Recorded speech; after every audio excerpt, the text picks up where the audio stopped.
ऐसी दीवार जिसको बनाने में 2000 साल लगा है। इसको बनाने के लिए एक राजा के द्वारा नहीं बनी है, कई शासन में बनी है। इसको बनाने में कई मजदूरों की जान चली गई है। क्या वजह थी जो बनानी पड़ी इतनी बड़ी दीवार? ये 7 अजूबों में भी शामिल है। ये दीवार एक अजूबा भी कहलाता है और ये आज चाइना की टूरिस्ट प्लेस भी है। हज़ारों लोग इसको देखने आते हैं। इस दीवार में 25,000 से ज़्यादा वॉच टावर हैं, जिसमें से दुश्मनों पर नज़र रखी जाती थी। इसको बनाने में सीमेंट की जगह चिपचिपा चावल का इस्तेमाल किया गया था। इनमें काम ना करने पर मजदूरों को मार दिया जाता था। इसको ड्रैगन दीवार भी कहा जाता है। इसको जानने के लिए हमको इतिहास में जाना पड़ेगा। आओ जानते हैं the great wall of China. दोस्तों, यह दुनिया की सबसे बड़ी दीवार है जिसकी चौड़ाई पर चल सकती है गाड़ियाँ, घोड़े। यह एक भारत का पड़ोसी देश भी है। यह दीवार प्रसिद्ध दीवारों में से है। इसको दुनिया की सबसे ऊंची और लंबी दीवार कहा गया है। आपको बताते चले कि यह दीवार 7 अजूबों में भी शामिल है। इस दीवार की लंबाई कुल 21,196 किलोमीटर है। यह दीवार करीब 2300 साल पुरानी है।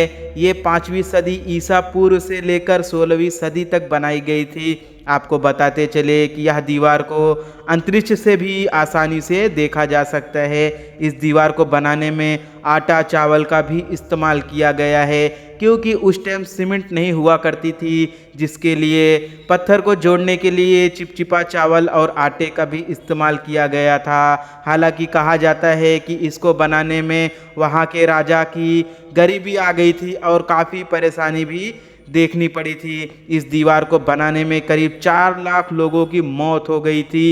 इसे कहते हैं कि दुनिया की सबसे ख़राब जगह इसी वजह से कहते हैं क्योंकि यहाँ पे मज़दूरों की ज़्यादातर मौत हो जाती थी, क्योंकि ये इसका कुछ हिस्सा तपती रेगिस्तान में है तो कुछ इस हिस्सा इसका काफ़ी सर्द जगह यानी कि ठंडी जगह है, जिसके वजह से वहाँ के मज़दूरों की मौत हो जाती थी।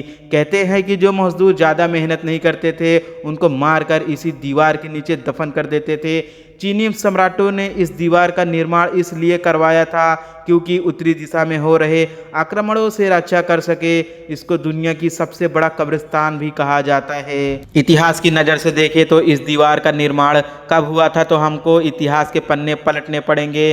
दोस्तों, शाहजहाँ प्रांत में रहने वाले लोगों ने खेती बाड़ी करना शुरू किया था। वहाँ वो येलो रिवर के पानी से अपने खेती बाड़ी की सिंचाई किया करते थे। उस दौरान में चीन के पास मंगोलिया, मंचूरिया और शिनजियांग पहाड़ जैसे साम्राज्य फैले हुए थे, लेकिन उन साम्राज्य में खासकर मंगोलिया के उपजाऊ ज़मीन नहीं थी, बल्कि वहाँ के हज़ारों किलोमीटर तक रेगिस्तान फैले हुए थे। इसलिए वहाँ के लोग पशुपालन पर निर्भर थे।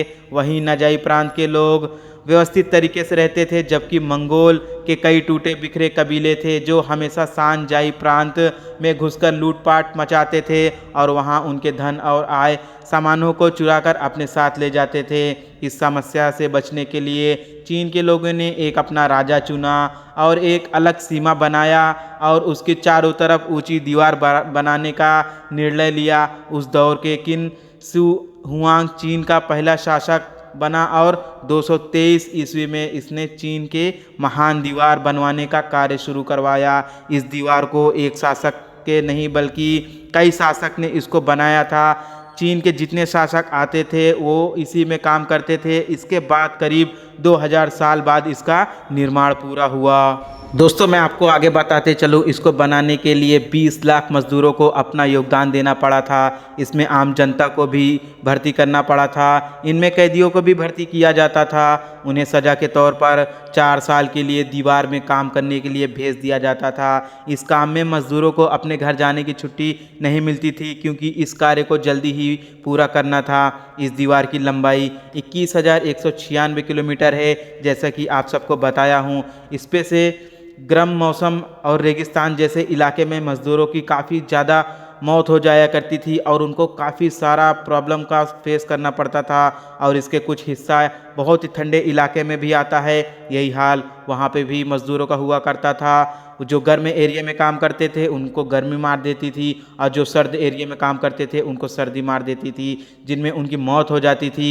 मौत हो जाने के बाद उनको उनके घर पे नहीं भेजा जाता था, उसी दीवार के नीचे उनको दफन कर दिया जाता था। इसके लिए आज इसको दुनिया का सबसे बड़ा कब्रिस्तान भी कहा जाता है दोस्तों।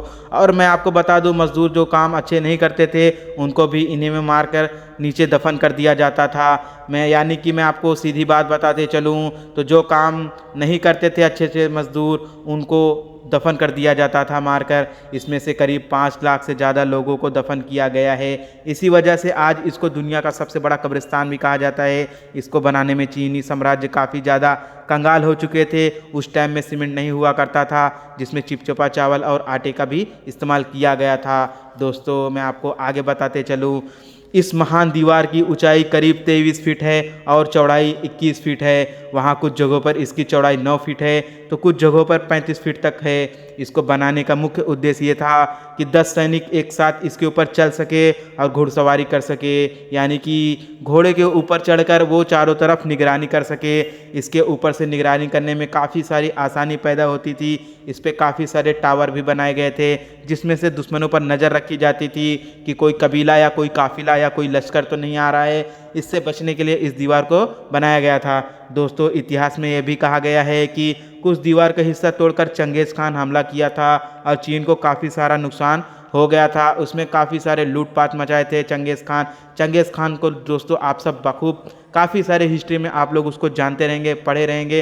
तो दोस्तों मैं बता दूँ आपको कि चंगेज़ खान जो था काफ़ी सारे लोगों का कत्ल किया था और जहाँ पे जाता था वो एरिया को निस्तो नाबूद कर देता था। दोस्तों मैं आपको ये भी बताते चलूँ कि ऐसा भी वजह था कि वो चंगेज़ खान हमारे भारत में एंट्री नहीं कर पाया था, तो चंगेज़ खान का एंट्री हमारे भारत में नहीं हुआ था।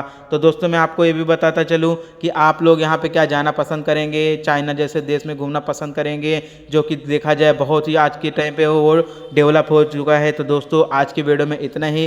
तो दोस्तों वीडियो पसंद आया हो तो वीडियो को लाइक कर दे, कमेंट कर दे, और चैनल पर आप हमारे नए हैं तो चैनल को सब्सक्राइब करना बिल्कुल भी मत भूलें।